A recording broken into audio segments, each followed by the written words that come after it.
কয়লা, লোহা, বালির পর এবার মাটি। আসানসোলের শিল্পাঞ্চল চলে যাচ্ছে মাটির তলায়। তো বিরোধীদের আর এসবের জেরেই ভারসাম্য হারিয়েছে পরিবেশ। কিন্তু তারপরেও যেন হুঁশ ফেরেনি প্রশাসনের। আসানসোলের জামুরিয়ায় মাটি চুরি একটি ব্যতিক্রমী ঘটনা, কিন্তু এবার তা চলে এসেছে প্রকাশ্যে। বৃহস্পতিবার সকালেও ট্রাক্টরে করে মাটি নিয়ে যেতে দেখা যায়। আসানসোল উত্তর থানার অন্তর্গত নুনি গ্রামের মন্দিরের কাছে মাটি কাটার ছবিটি ধরা পড়ে। খোদ তৃণমূলের গড় বারাবণী এলাকায় উঠছে মাটি কেটে নিয়ে যাওয়ার মতন গুরুতর অভিযোগ। এই অভিযোগ করেছেন পঞ্চায়েত প্রধান। মাটি কাটার কোনো আমি জানিও না। কাল থেকে আমি দেখলাম যে মাটি কাটার এরকম একটা আসছে। খালি এক জায়গায় নয়, আরো 2-3 জায়গায় মাটি কাটা চলছে। এটা আপনারা আমিও দেখছি, আজ খোঁজ খবর নেই কি অবস্থা। আমি খবর পেলাম পাবলিকের কাছে। যারা ছোট ছোট বিষয়ে রাস্তা অবরোধ করেন তারাই জমি মাফিয়া, অভিযোগ পঞ্চায়েত সমিতির সভাপতি। বিনা পারমিশনে যদি কোনো প্লটিং চলছে তাদের বিরুদ্ধে উপযুক্ত ব্যবস্থা যাতে নেয়।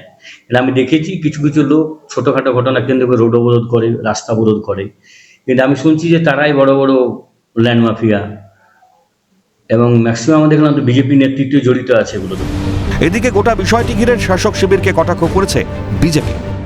এখানে আগামী দিন দেখবেন যে এই মাটি চুরি করতে করতে এই শিল্পাঞ্চল এলাকা 400-500 ফিট মাটির তলায় ধসতে চলেছে, বসে যেতে চলেছে। কেন কি প্রতিনিয়ত এই যে চোরা কারবারি চলছে, এটা তৃণমূলের মদত ছাড়া অসম্ভব ব্যাপার আছে। কারণ কি তৃণমূলের এখানে পঞ্চায়েতের যিনি সদস্য আছেন তিনি থেকে শুরু করে একদম মমতা ব্যানার্জি অবধি প্রত্যেকে এই মাটির টাকা আজকে নতুন শিল্প আমদানি করেছেন, সেটা হচ্ছে মাটি চুরি শিল্প।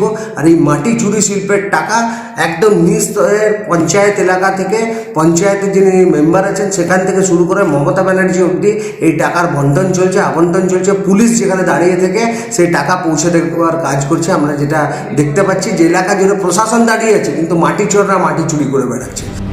বর্তমানে জামুরিয়ার ঘটনা সামনে এসেছে। এখনো এমন অনেক জায়গা রয়েছে যেগুলি প্রকাশ্যে আসছে না, কিন্তু ক্ষতি হচ্ছে রাজস্বের। এর দায় কে নেবে? আসানসোল থেকে ত্রিরঞ্জন চট্টোপাধ্যায়ের রিপোর্ট, ক্যালকাটা নিউজ।